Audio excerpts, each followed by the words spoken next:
Peace in the Middle East. So today is a historic day for peace, and Prime Minister Netanyahu and I have just concluded an important meeting on many vital issues, including Iran, trade, the expansion of the Abraham Accords, and most importantly, we discussed how to end the war in Gaza, but it's just a part of the bigger picture, which is peace in the Middle East. And let's call it eternal peace in the Middle East. So this is far more than anybody expected, but the level of support that I've had from the nations in the Middle East and surrounding Israel and neighbors of Israel has been incredible, incredible. Every single one of them. This afternoon, after extensive consultation with our friends and partners throughout the region, I'm formally releasing our principles for peace, which people have really liked, I must say. And these are done not just routinely done, these are done with total consideration and working with the nations that we're talking about. All of these nations have made contributions to those suggestions.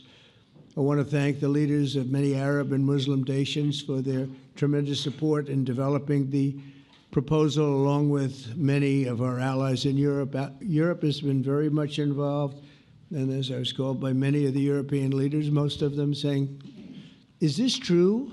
Are you really doing peace in the Middle East? This is the most incredible thing we've heard. Some think it's the biggest thing they've ever heard. They called just to find out, was it just a rumor or is it actually done?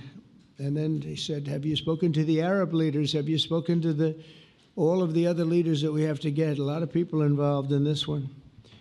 I also want to thank Prime Minister Netanyahu for agreeing to the plan and for trusting that if we work together, we can bring an end to the death and destruction that we've seen for so many years, decades, even centuries, and begin a new chapter of security, peace, and prosperity for the entire region.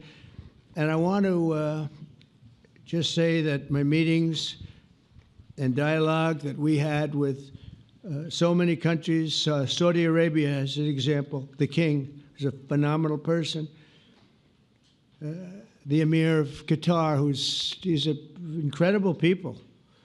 UAE, and that's MBZ and ABZ.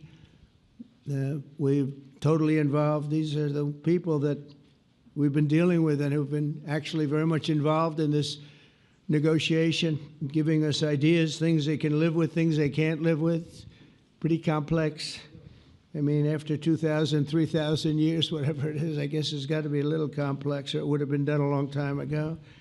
The King of Jordan was with us, as you know, in the United Nations. The President of Turkey, President Erdogan, is a friend of mine, a strong man, but a good man.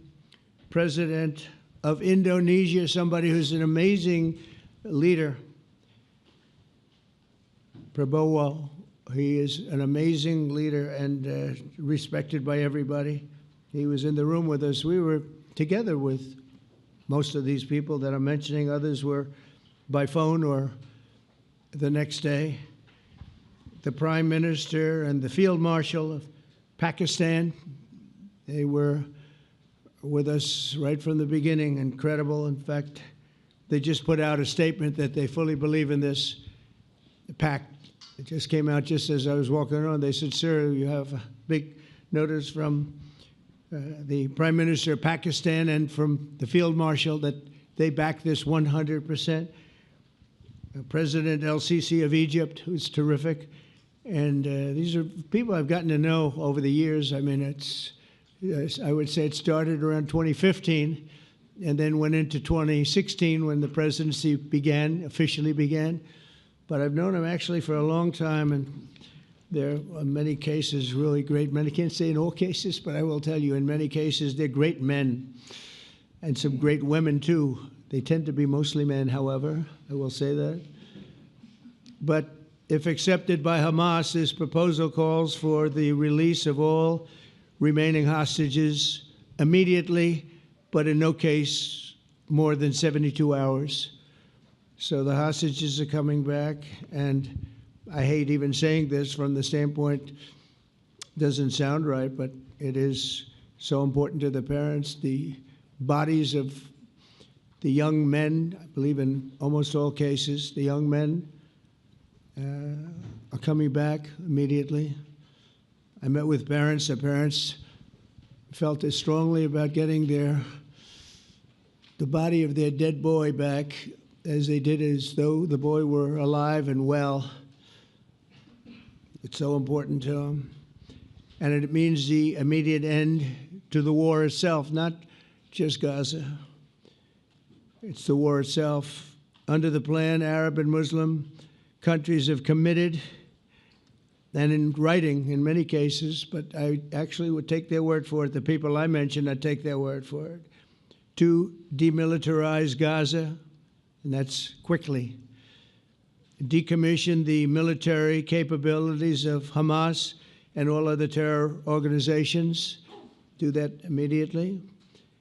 And we're relying on the countries that I named and others to deal with Hamas. And I'm hearing that Hamas wants to get this done too, and that's a good thing. And destroy all terror infrastructure, including the tunnels, weapons of production facilities. They have a lot of production facilities that we're destroying.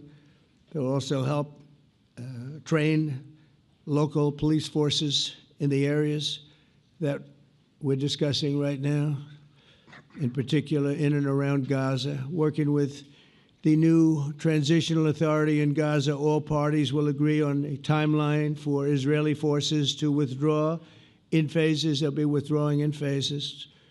No more shooting, hopefully, as progress is made toward achieving these goals. Arab and Muslim nations need to be allowed the chance to fulfill these commitments of dealing with Hamas. They have to deal with them because they were the one group that we have not dealt with. I haven't dealt with them.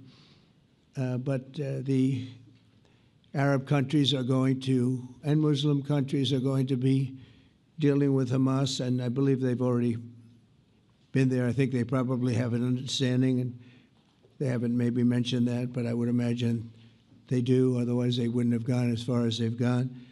If they're unable to do so, then Israel would have the absolute right and actually our full backing, the U.S. full backing. Marco's here, and a lot of our leaders are here, our great Vice President, Susie Wiles, Steve Witkoff, Jared Kushner.